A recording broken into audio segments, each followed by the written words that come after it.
entire month and a half of college work and all that kind of stuff. Now I am perfectly done. Oh, come to think of it, I haven't done a PMB review in a while. Let's see. Hey, what's this?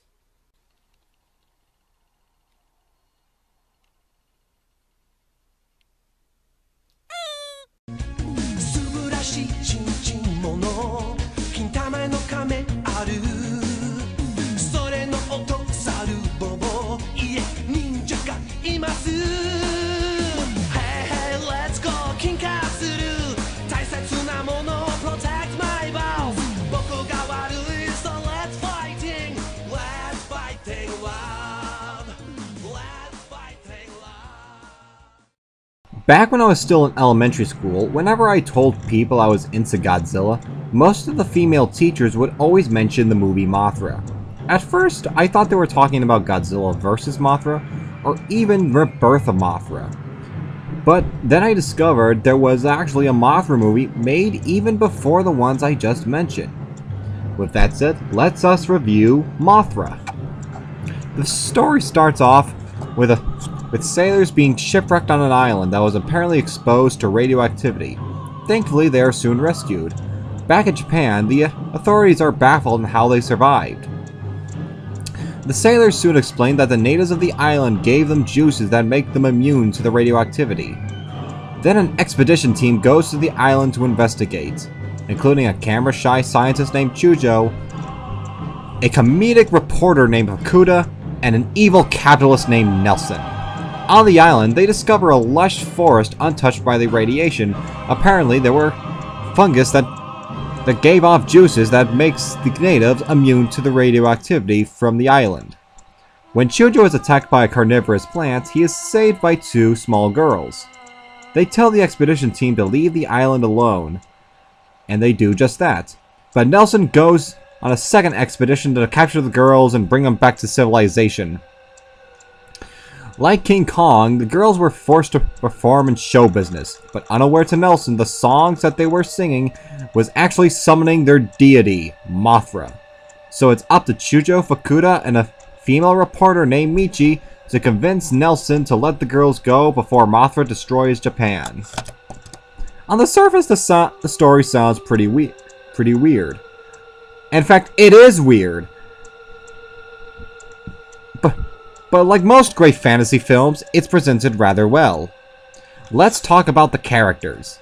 Chujo is a likable character. He has a good sense of morality, a great understanding in science, and above all, he's a family man!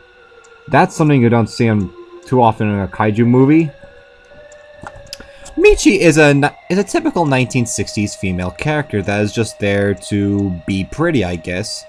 But on the other hand, she does have a witty personality that saves her from being a boring stereotype.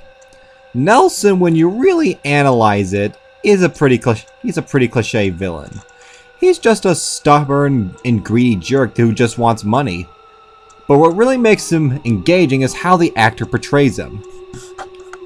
Then there's Fukuda. Oh my god, I freaking love this guy! This guy is probably one of the best comedic reliefs I ever seen.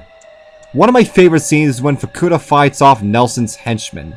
Oh no, he doesn't just punch them or kick them in the balls or something. He frickin' kicks their ass! The small women are also great characters. Even though they want Mothra to save them, they also show concern about the damage that Mothra would cause. And let's not forget about that catchy theme song.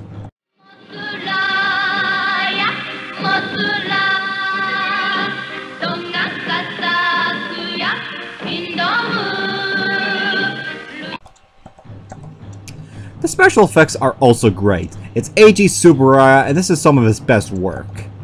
Mothra also looks great. In later films, she would always look like a crawling piece of poop to me. But here, she actually looks like a larva. The skin texture looks great, it just looks great. My only complaint with this film is that the actors portraying the natives of the island are painted brown. Although this is not a major flaw or a fluke or anything, but Yeah, I do kind of feel uncomfortable. But other than that, I think Mothra is a wonderful sci-fi fantasy monster movie, with great special effects and decent characters. I full-heartedly recommend this movie to everyone. Even if you're not a fan of Japanese monster movies, I'd say it's still worth a look. This is PMB Reviews, signing off.